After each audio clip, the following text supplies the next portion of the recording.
Greetings, adventurers, and welcome back to Abnormal Voyages. My name is David, and today we find ourselves in Riverview, Florida. Few things in life are quite as exciting as when the carnival comes to town. Everyone loves the carnivals and the circus and everything that comes along with it. Well, today, we've managed to find a place that captures that same excitement. We are at the Showmen's Museum. So tag along as we catch a show. We're going to a place that you've never heard of before. It's Abnormal Voyages. You're gonna learn something new. We're gonna open new doors. It's Abnormal Voyages.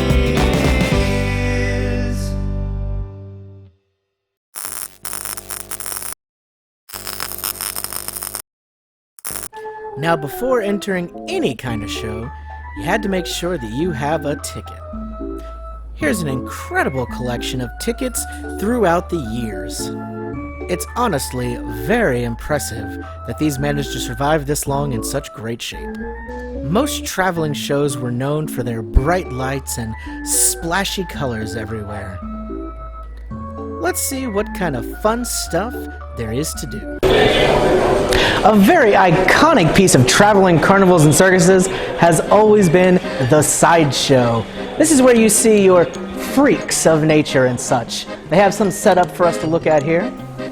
If you'll look, we have the bearded lady, the half man. This is, of course, the master of ceremonies explaining everything that's going on. And if you look behind him, we have a true Viking giant. Very, very tall. We keep making our way through the show. We have a half woman doing some tricks for us. And then this lady who was born with 4 legs instead of 2.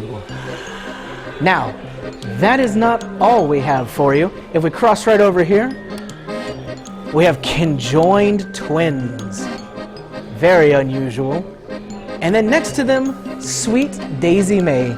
This cow was born with 2 noses. Unfortunately, Daisy May has passed away, but we have the actual taxidermy of what she looked like and the real skull right there. Absolutely incredible. And then we finish with the 2-headed princess. Behind me is an exhibit all about the Midway Girl shows. These began in the mid-1800s before Vegas or Havana was even really a thought. This is where people could go and see elaborate reviews, all with beautiful girls. They've got a little risque. Needless to say, these were very popular, and by the 1930s, traveling carnivals actually considered their review to be the crown jewel of everything they had to offer. These would sometimes have over 60 performers in it, including a full orchestra. They were pretty wild. You can look at the pictures on the wall here to get a good idea of the elaborate costumes and such that the girls wore. And the popularity of these shows kept going until about the 1970s, when they began to get a little less elaborate. The fronts of the stages became a little smaller, until eventually they shut down around 1986. But they definitely left a mark on the world of traveling shows. Today, this art form is certainly still kept alive with showgirls in Vegas and several burlesque shows that happen all over the world. Luckily, there were other shows to see as well. One of my personal favorite forms of entertainment has always been magic. Something about the art of illusion has just always really interested me. So it's neat they have a little section devoted to that. This is a milk jug here. This is very similar to the ones that Harry Houdini famously escaped from. They'd put him in here, they would have it all locked up, and somehow he'd get out before drowning.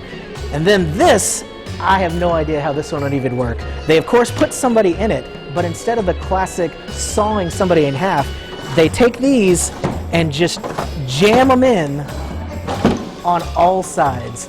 So either it's real magic or your assistant is very, very flexible. As we've talked about in a previous episode, Houdini did get his start kind of being in the circus world and traveling around to different shows, but lots of other magicians followed in those same footsteps. It was rare to see any kind of carnival that didn't have at least one magic show or mentalism trick up its sleeve. These acts were guaranteed to astound and delight. Another very popular form of entertainment were daredevils.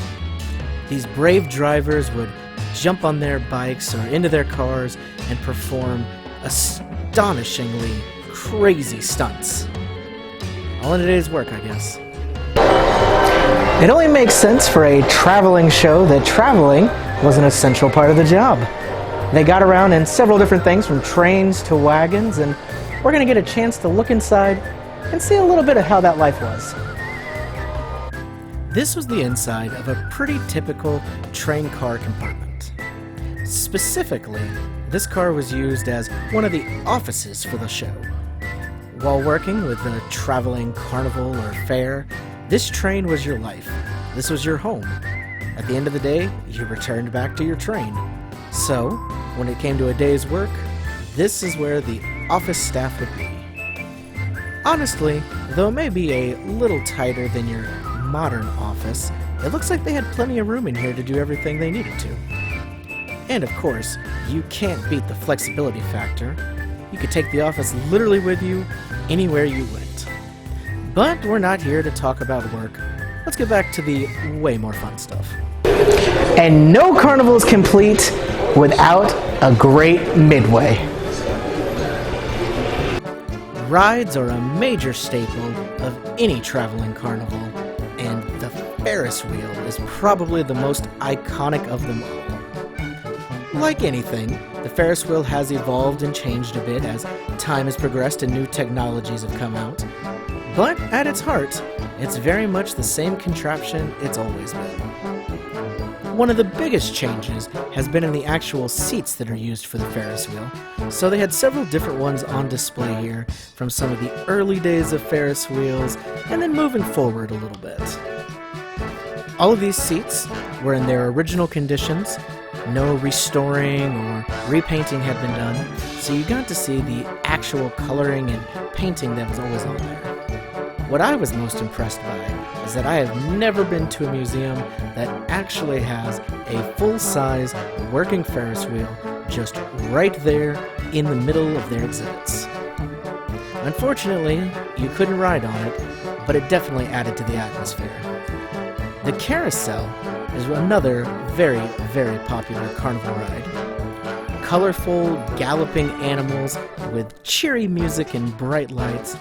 Everybody loves a good carousel.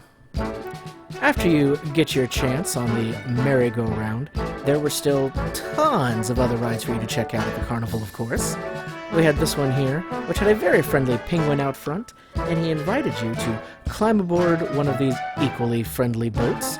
This was Tristan's tugboat that you could get on and master the waves.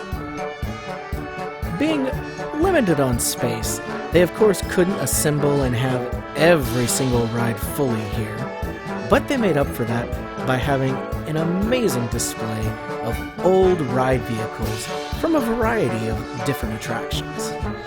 It's kind of neat seeing these and just imagining what the complete ride altogether must have looked like. Some of them had pictures of that, but others you just got to use your imagination. And I definitely loved the ones that were from the old spook houses. They had the skulls on the front and tombstones around them. I bet that was a very fun and spooky ride. During your stay on the Midway, you also had a chance to grab some snacks. Popcorn, lemonade, cotton candy, ice cream, all of these were traveling show staples, and this friendly guy here would help hook you up. Just like rides, games have always been a very important part of the Midway and a huge crowd pleaser. This one right here is actually an older game. If you want to check this out, I'll show you how this worked. It was people racing against each other to try to get their horse to get across the finish line first. They would take this plunger, shoot the ball up, whatever it went on. That's how fast your horse went. Fast, slow, slow, fast. Right there. And everybody would just be doing this the whole row. They'd all be feverishly hitting their plungers, trying to make sure their horse came in first. Even before big-time electricity and such was a thing, there were games in the Midway. I'll show you some more of the games. Surprisingly, Midway games have not changed all that much from how they originally were.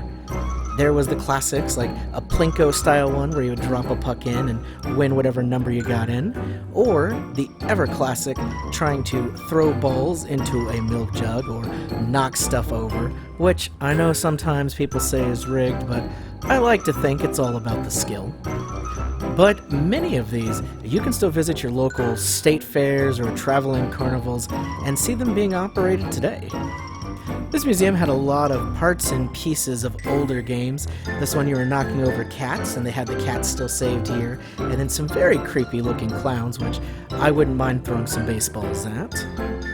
And then some complete machines, like all of these ones here, and some examples of prizes that you could have won back in the day.